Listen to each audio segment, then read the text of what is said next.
Now for fetal heart rate monitoring.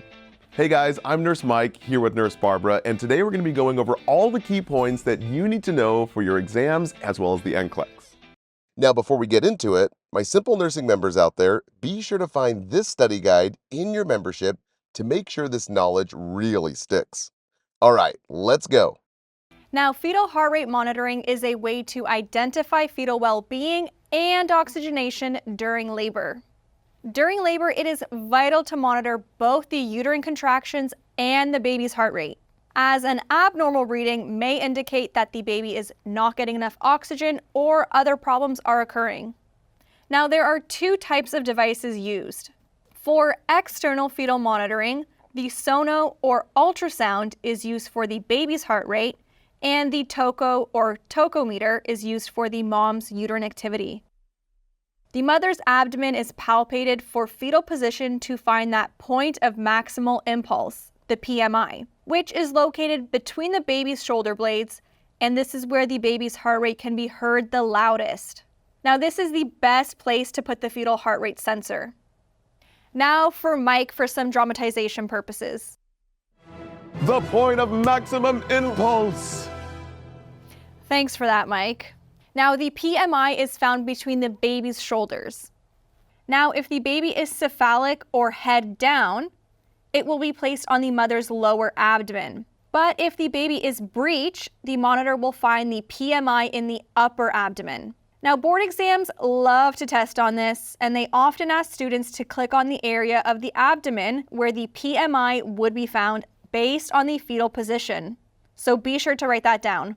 And finally, we have a second sensor, which is the contraction monitor sensor. And this is placed high up on the mother's abdomen to monitor the contractions.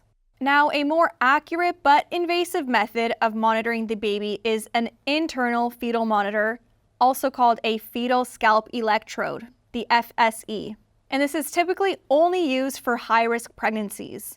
This method uses a thin wire electrode and is placed directly on the baby's scalp through the cervix. This method gives better readings as it's not affected by movement. It can only be used after the amniotic sac has ruptured and the cervix is open to at least 2 centimeters in dilation. Now, the FSE does come with a high risk of infection, since we are placing a foreign object into the mother's vagina and onto the baby's head. Now for an ATI question. Which of the following must be present before the nurse initiates internal fetal monitoring?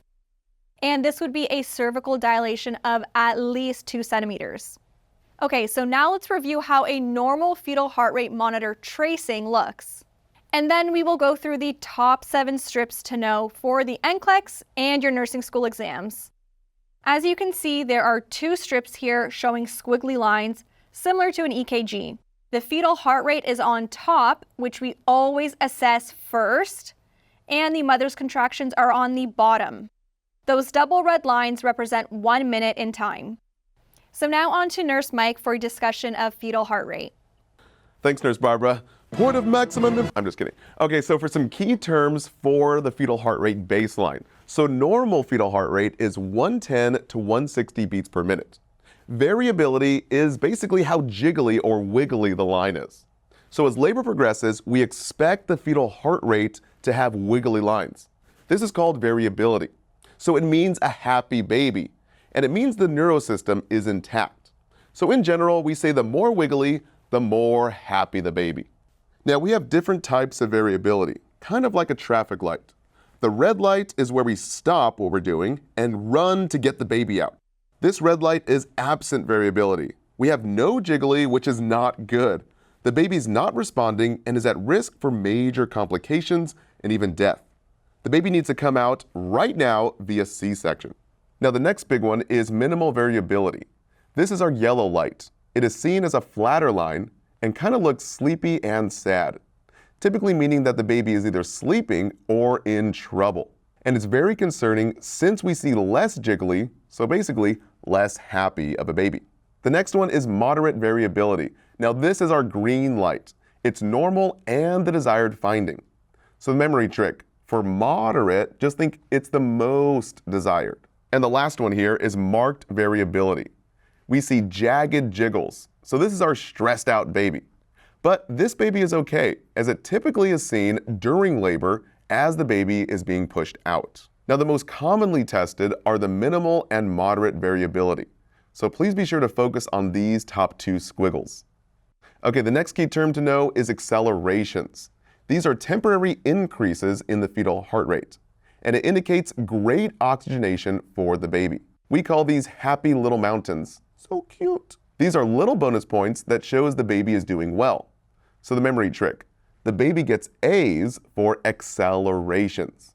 Now the next is decelerations. We see big dips from the baseline, and there are 3 different types. We always look at the shape and timing with each contraction.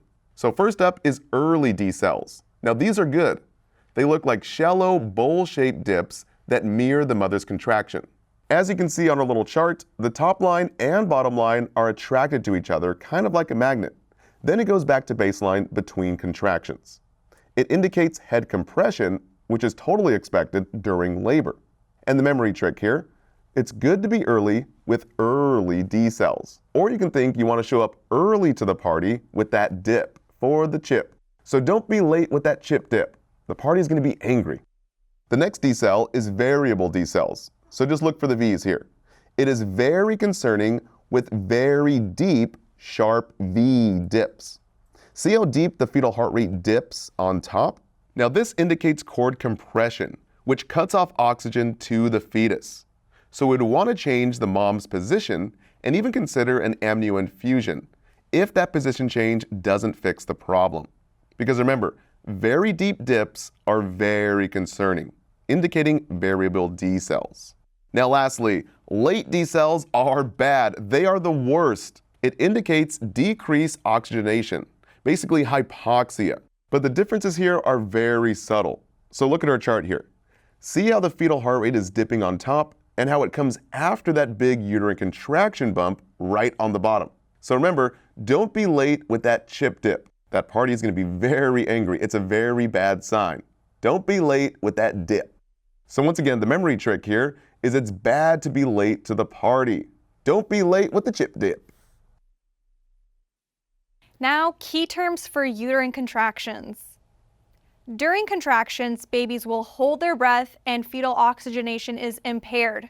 So knowing this is vital to keep the baby well oxygenated. Now there are 4 components to know. First is frequency. So this is the frequency of contractions and measuring how far apart the contractions are, starting at the beginning of one contraction all the way to the beginning of the next contraction. And remember that it's measured in minutes. Next is the duration of contractions, and this measures how long the contractions last. Simply count the small boxes under the hill of the contraction. And remember, these are measured in seconds. Number 3 is the intensity of contractions, and this is a rating of how strong the contractions are. For an external monitor, the nurse must palpate the uterine tone, and for an internal monitor, the nurse counts and charts the pressure units.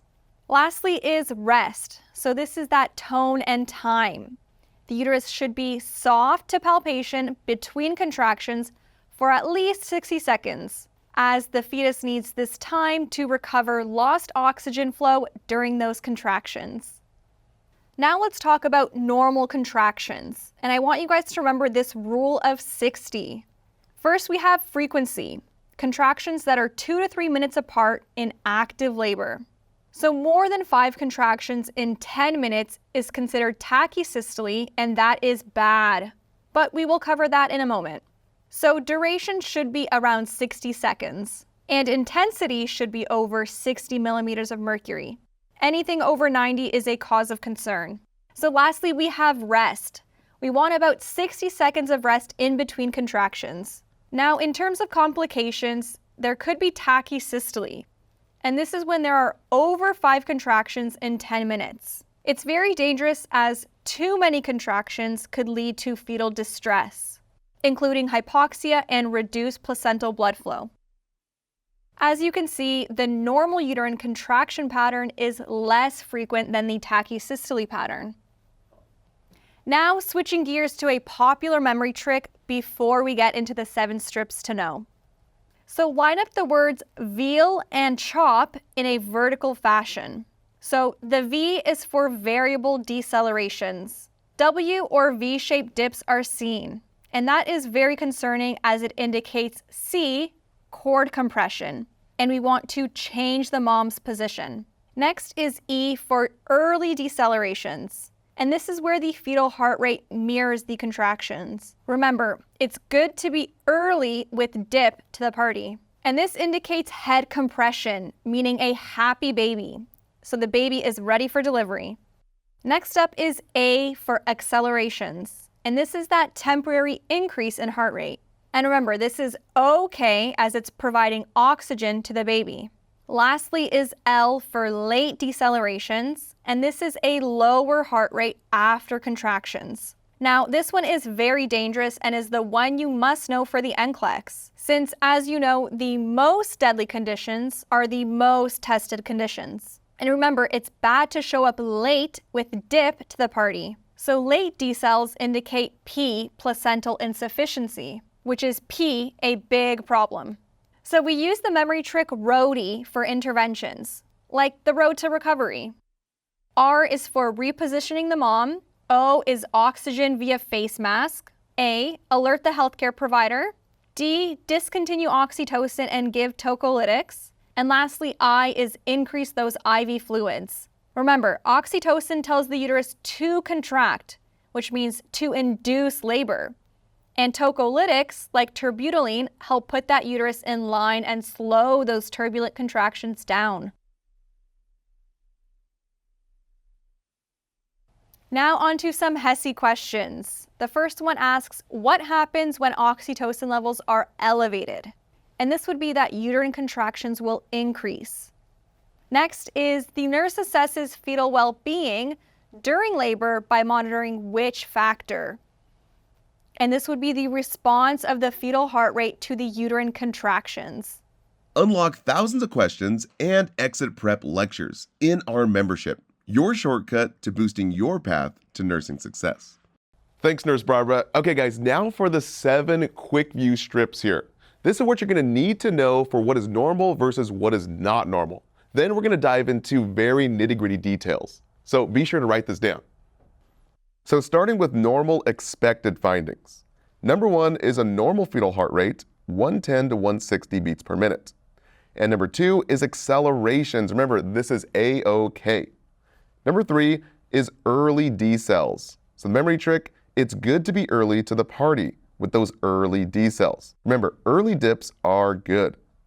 Now for what's not normal, please be sure to focus on this, as it indicates fetal distress.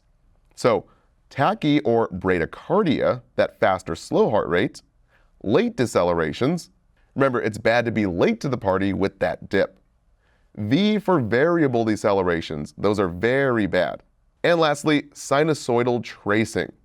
So the big memory trick, it's bad to be late to the party with those late, variable, or absent decels, as late and deep V dips are bad.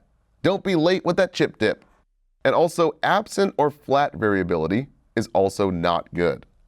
Now finally, let's review each in detail and focus on the critical nursing interventions that love to come up on Select All That Apply questions. So first up is normal fetal heart rate, between 110 and 160 beats per minute, as mentioned before. So please remember, this is the heart rate that should be at baseline between contractions. This is the overall picture of where the fetal heart rate falls, not with the minor speed-ups in acceleration or slowdowns with those decelerations.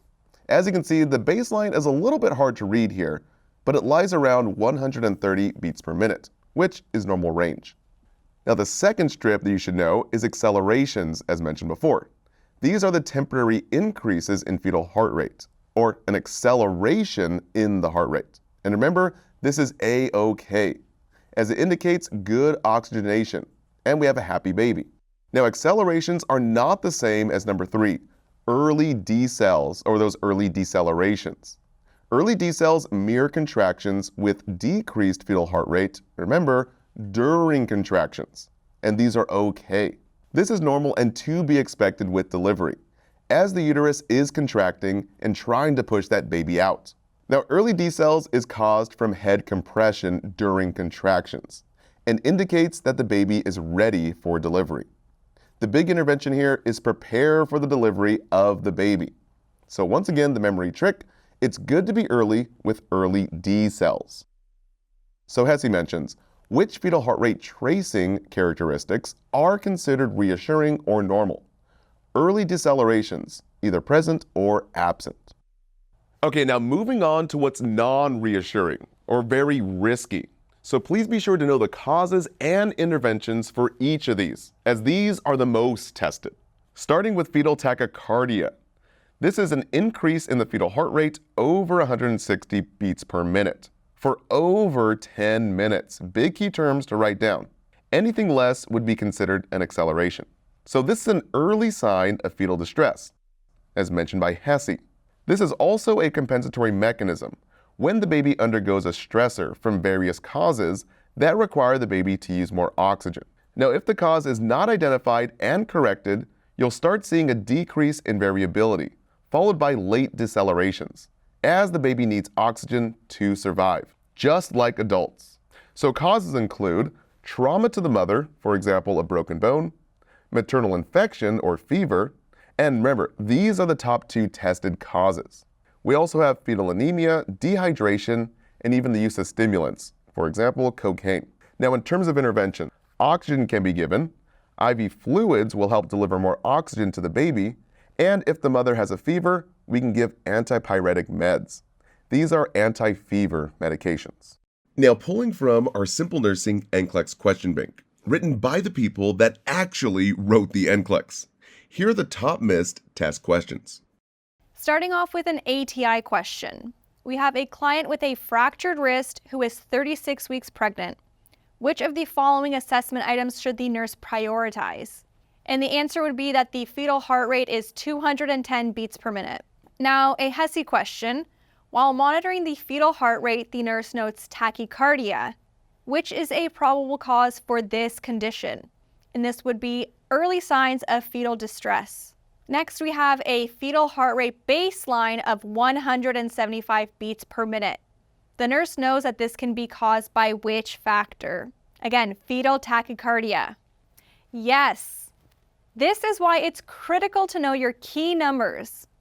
Anything over 160 is considered tachy. Thanks, Barb. All right, now moving on to fetal bradycardia. This is where we have a decrease in fetal heart rate less than 110 beats per minute. And remember, it's always over 10 minutes. So anything less than 10 minutes would be considered a deceleration. Now, causes include uteroplacental insufficiency.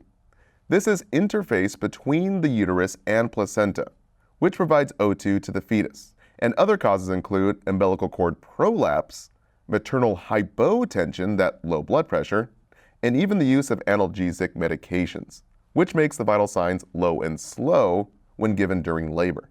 So for interventions, the big memory trick is ROADI, like on the road to recovery. So R is for reposition the mom to side lying position.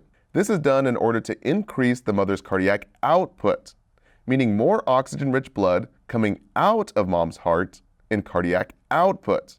Remember, never place the mother on her back, or basically supine, as this will compress the aorta and the inferior vena cava, causing hypotension and decreased placental perfusion. Now, O is for oxygen via face mask. A is for alert the healthcare provider, the HCP, if the fetal heart rate does not return to baseline within 5 minutes. D is for discontinue oxytocin, since oxytocin tells the uterus to contract. And lastly, I is increase IV fluids to increase blood volume and also to increase that cardiac output, which increases oxygen supply to the fetus. Remember, oxytocin tells the uterus to contract and to induce labor. So stopping this infusion is priority. So please be sure to write that down. So Saunders says that there is a slowing of the fetal heart rate and loss of variability. The nursing action here would be to turn the client onto her side and give oxygen by face mask at 8 to 10 liters per minute.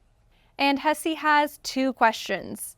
Maternal cardiac output can be increased by which factor?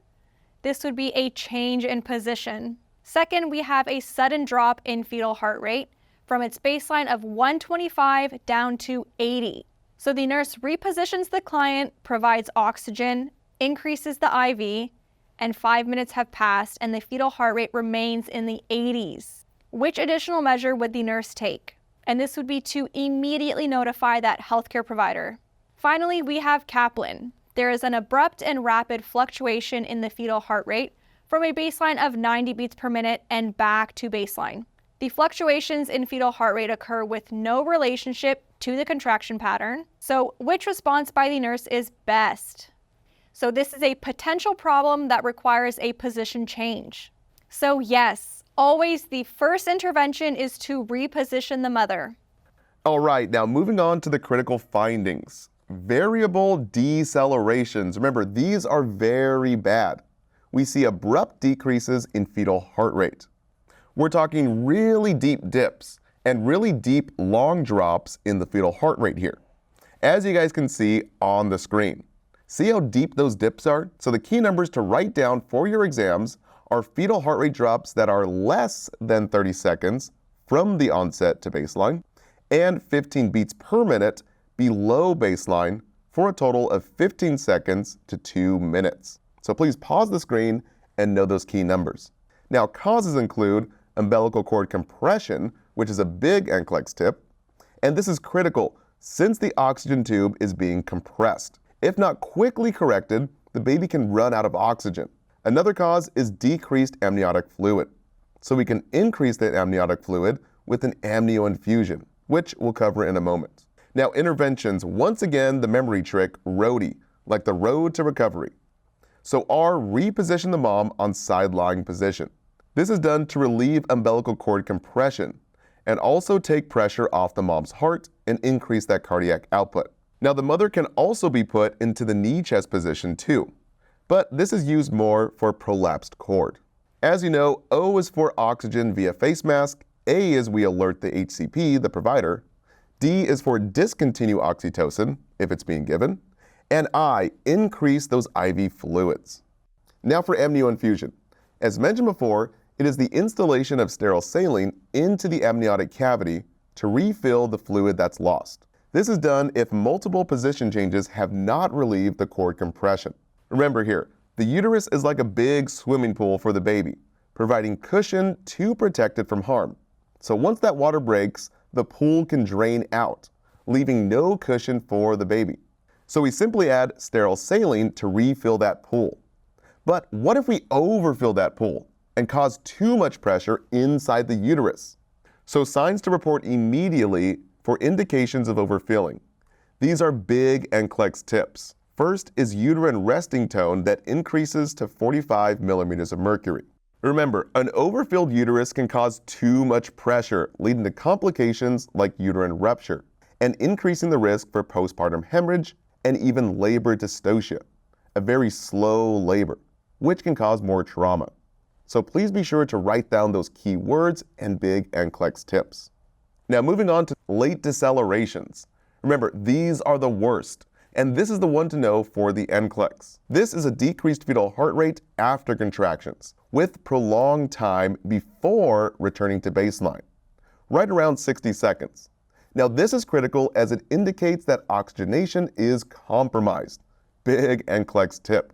The key is that the fetal heart rate continues to decrease beyond the end of that uterine contraction, as seen here in the image. See how the lowest point, the nadir, happens near the end of the contraction, right before the fetal heart rate returns to baseline. Now, causes include placental insufficiency, also called uteroplacental insufficiency, as mentioned by Hesse.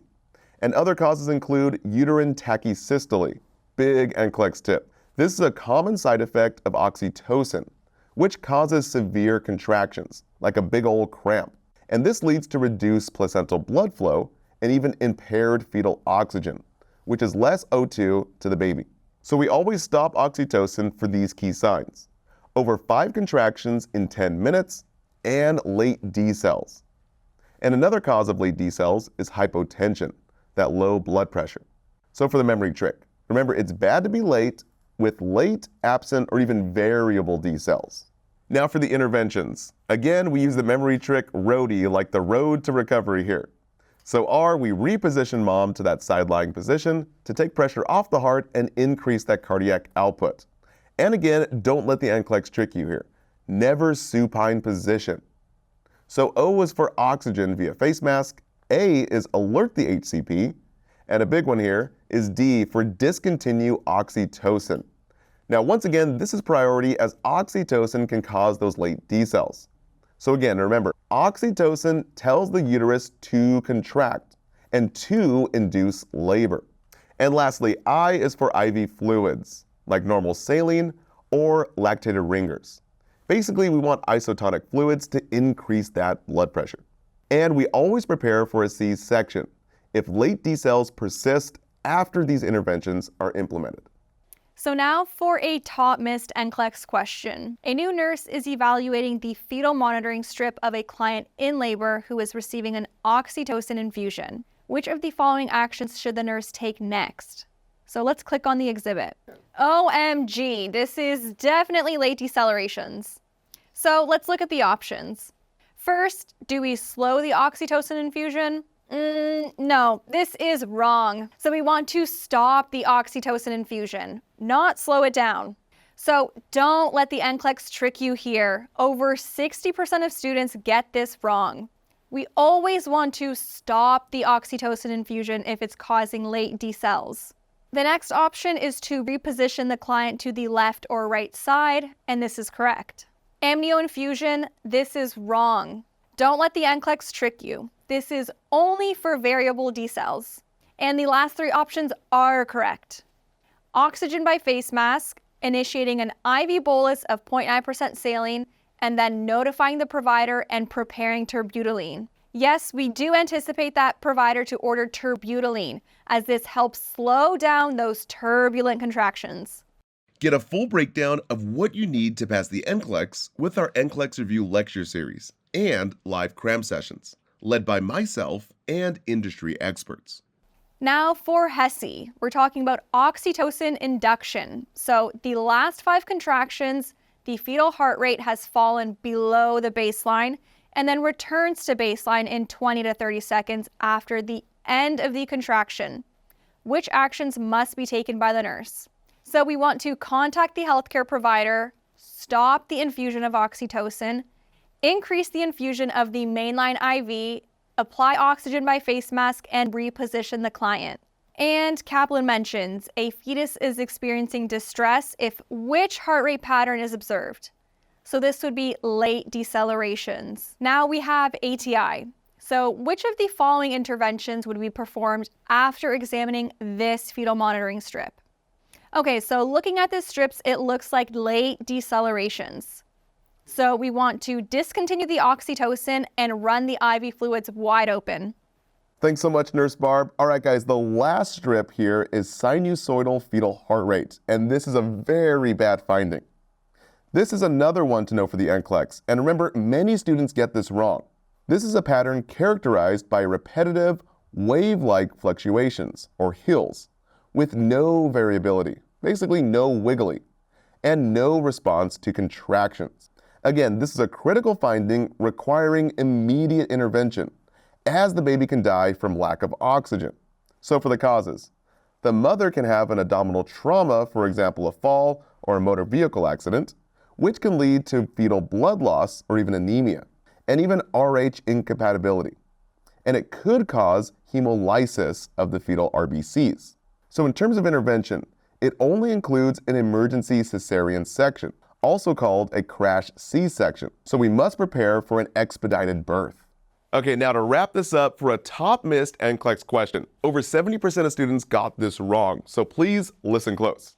The nurse is observing the fetal heart rate tracing of 4 clients. Which pattern would be the most concerning? So let's look at them here. The first one up, we see early decelerations. As you can see, they mirror contractions and have a shallow bowl-shaped appearance. Okay, on to the second strip. Now this one looks like variable decelerations with very deep dips.